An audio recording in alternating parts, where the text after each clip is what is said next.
तो आ गए आप स्वागत करशो तमारू अपने YouTube channel P dot classes विभाग सी। यस, लास्ट वीडियो ની અંદર આપણે વિભાગ બી ની વાત કરી હતી। હવે આપણે આજ English paper 3 section C IP question 15 માંથી 15 માર્ક્સ આવે તેટલી તાકાતથી દે ધનાધન રીતે એની પ્રેક્ટિસ કરીશું। સ્ટુડન્ટ્સ, એક વાત તો ક્લિયર તમને કહી દઉં કે તમારામાંથી માની લો કે કોઈને ફંક્શન નથી આવડતા, તો એની માટે પણ તમારે વાંધો નહીં। જો તમે ફંક્શન નથી આવડતા તો તમને ફંક્શન આવડવા જોઈએ। એનું કારણ કે 10મા ધોરણની અંદર તમને ખબર છે ફંક્શન કુલ 9 માર્ક્સના પૂછાય। જો તમને નથી આવડતા તો મારી પાસે એક એવી વસ્તુ છે કે તમને આવડી જાય। જો તમે આ વિડીયોના એન્ડિંગ સુધી જોશો તો તમને ફંક્શન નથી આવડતા ને તો પણ તમને ફંક્શન તો આવડી જશે। તો લાસ્ટ સુધી વિડીયોને બન્યા રહેજો। જો વિડીયો ગમતું હોય તો પ્લીઝ વિડીયોને લાઈક કરજો, ચેનલ સબસ્ક્રાઇબ ના કરી તો પ્લીઝ ચેનલને સબસ્ક્રાઇબ કરજો। અને હા, તમને જે પણ લાગતું હોય એ તમે અમને કમેન્ટ દ્વારા જણાવજો, જેથી અમે આવનારો વિડીયો છે એ તમારી કમેન્ટ આધારે અમે બનાવીશું। ઓકે, તો ચાલો સ્ટુડન્ટ સ્ટાર્ટ કરીએ છીએ। તો વિભાગ સી તમારી સામે બધું જ આવશે। તો જે વિભાગ સી છે સ્ટુડન્ટ, તો સૌથી પહેલા એની અંદર આવે છે કે મેચ ધ લેંગ્વેજીસ ફંક્શન। તમને જોડકો આપ્યું હોય તો તમારે જોડકોના જોઈન કરવાનું છે। તમે જુઓ 33 નંબરનું વાક્ય છે। અહીંયા તમને વાક્ય આપેલા છે, એના આધારે તમારે અહીંયા ફંક્શન કયા ફંક્શન છે એ તમારે નક્કી કરવાના છે। ઓકે, આસાન હોય છે, એકદમ આસાન હોય છે, તમે કરી શકો છો। તો 33 નંબરનું છે કે the wedding took place yesterday. તો આ જે વાક્ય છે, આ જે સેન્ટેન્સ છે, આ સેન્ટેન્સ કયા ફંક્શનનું કહી શકાય? મેકિંગ રિક્વેસ્ટ વિનંતી તો કરી નહીં। શોવિંગ એલ્ટરનેટિવ વૈકલ્પિક તો છે નહીં, એ પણ ના આવે। ડિસ્ક્રાઇબિંગ કમ્પેરિઝન કઈ સરખામણી તો છે નહીં। તો લાસ્ટ વધે શું? Describing action. યસ સ્ટુડન્ટ્સ, આ તમને એક એક્શન કરેલી છે, તો 33 ની અંદર જવાબ આવશે ડિસ્ક્રાઇબિંગ એક્શન। ઓકે, ચલો 34 નંબર પર જઈએ। મે સીટ હિયર, અહીં બેસો પ્લીઝ, વિનંતી કરીએ। વિનંતી માટે શું આવે? Making request. તો 34 ની અંદર આવશે મેકિંગ રિક્વેસ્ટ। ઓકે, ચલો આગળ તમે જુઓ કે Ketav will buy either a car or a bike. જો સ્ટુડન્ટ્સ, એલ્ટરનેટિવ ચોઇસ ની અંદર તમારે યાદ રાખવાનું કે આઈધર ઓર અને નાઈધર નોર હોય તો બસ એ જ હોય। તો એલ્ટરનેટિવ ચોઇસ છે, આઈધર નાઈધર છે, તો જવાબ આવશે 35 ની અંદર આવશે શોવિંગ એલ્ટરનેટિવ। ઓકે સ્ટુડન્ટ્સ, જો તમે ફંક્શન નથી આવડતા તો તમારે ફંક્શનમાં કંઈ ગભરાવાની જરૂર નહીં। તમે જસ્ટ એના શબ્દોને યાદ રાખો તો પણ તમે એને કરી શકો છો। આપણી ચેનલ પર હજુ મેં કોઈ ફંક્શન બનાવ્યો નથી, પણ જો તમે કહેતા હોય તો હું તમને એક એવો વિડીયો તમારા માટે 100% બનાવીશ કે એ વિડીયોની અંદર હું તમને દરેકે દરેક ફંક્શનને શોર્ટકટ રીતે સમજાવી શકું। જો તમે એવું ઈચ્છતા હોય તો પ્લીઝ આ વિડીયોને કમેન્ટ દ્વારા અમને જણાવવાનો પ્રયત્ન કરજો। ઓકે, ચલો તો સ્ટુડન્ટ સૌથી પહેલા 3 માર્ક્સનું આવે છે એ તમે કરી દીધું। હવે સ્ટુડન્ટ આગળ વધીએ તો હવે આવે છે કમ્પ્લીટ ડાયલોગ। કમ્પ્લીટ ડાયલોગ તમને નાટક આપેલું હોય એને તમારે પૂરું કરવાનું છે। આ પણ એકદમ આસાન હોય છે, કેમ કે તમને કોન્સમાં ફંક્શનનું નામ આપેલું હોય છે અને તમને ઓપ્શન આપવામાં આવે છે ABCD, તો તમે કરી શકો છો આરામથી। તો ચલો જોઈએ 36 નંબરનું વાક્યને તમે જુઓ તો જય શું કહેશે કે will I get good marks? હું સારા ગુણ મેળવી શકું છું, મેળવી શકીશ। હું સારા ગુણ મેળવીશ, એમ પોતાની જાતને પ્રશ્ન પૂછે છે કે હું સારા ગુણ મેળવીશ। તો મનોજ શું કહેશે? ખાલી જગ્યા શોવિંગ કન્ડિશન, એક શરત રાખી છે। હવે શોવિંગ આ ફંક્શન આવે ને, શોવિંગ કન્ડિશન તમારે બે શબ્દો યાદ રાખવા જેવા છે, ઇફ અને અનલેસ અને હેડ। આમ તો 3 આવે, ઇફ, અનલેસ અને હેડ। જો આમાંથી કોઈ શબ્દ હોય તો એ કન્ડિશનનું વાક્ય હશે।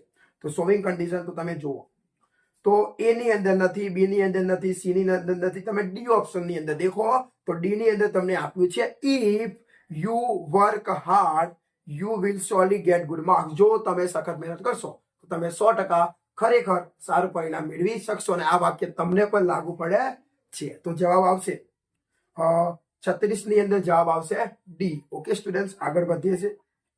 નાટક ચાલે છે, યાદ રાખજો। 37 ની અંદર તરુણ શું કહેશે કે which book are you reading? તું કઈ ચોપડી વાંચી રહી છું? તું કઈ ચોપડી વાંચી રહી છું? નિશાને પ્રશ્ન પૂછે છે। નિશા શું કહેશે? Describing thing. ફંક્શનનું નામ છે ડિસ્ક્રાઇબિંગ થિંગ। હવે થિંગ એટલે વસ્તુ। આ ફંક્શનની અંદર તમારે બે શબ્દો યાદ રાખવા જેવા છે, એક છે વિચ અને એક છે ડેટ. થિંગ એટલે વસ્તુ, વસ્તુ આપેલી હોય એટલે ડિસ્ક્રાઇબિંગ થિંગ થશે. તો જુઓ તમે એ ઓપ્શનમાં દેખો, I am reading a book. Which આવ્યો કે ના આવ્યો? આવ્યો ને વિચ? આવ્યો? હાસ તો બરી આવે જ ને. Which was return by Mahatma Gandhi.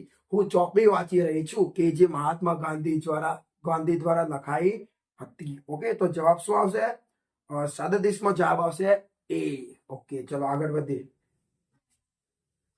38માં જુઓ, ટીચર એન્ડ સ્ટુડન્ટ વચ્ચેનું કન્વર્ઝેશન છે, આપણા બંને વચ્ચેનું.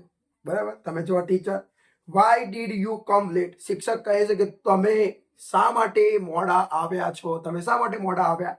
તો સ્ટુડન્ટ શું કહે છે? Showing reason and result.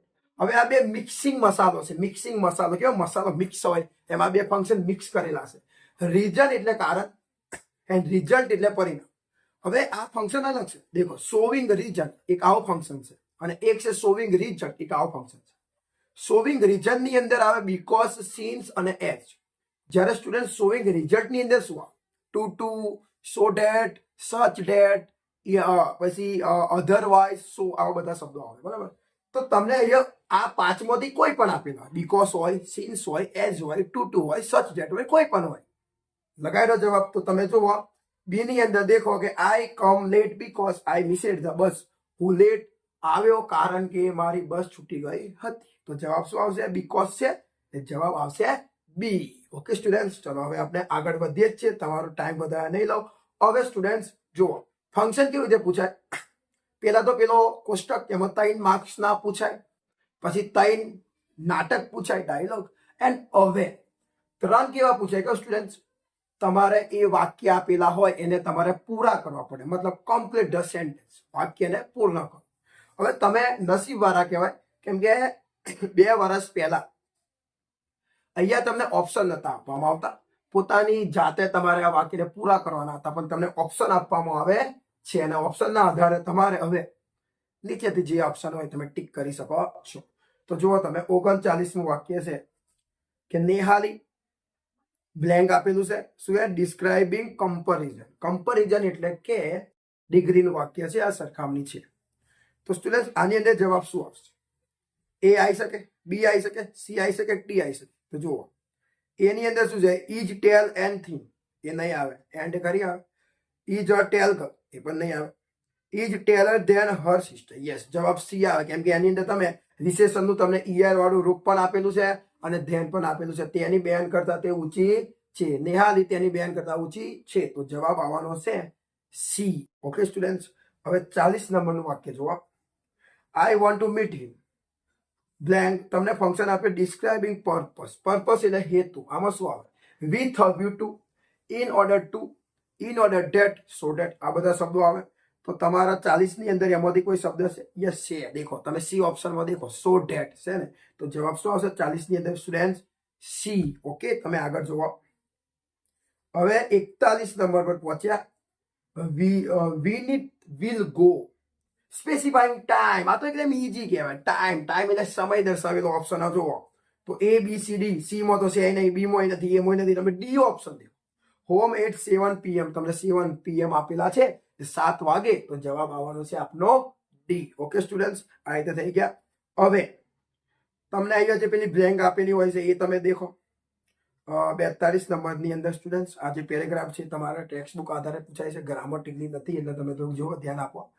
તો જે પહેલી ખાલી જગ્યાની અંદર આવશે વેજીટેબલ્સ. ઓકે, તમારી સામે જવાબ પણ તમને દેખાતો જ હશે.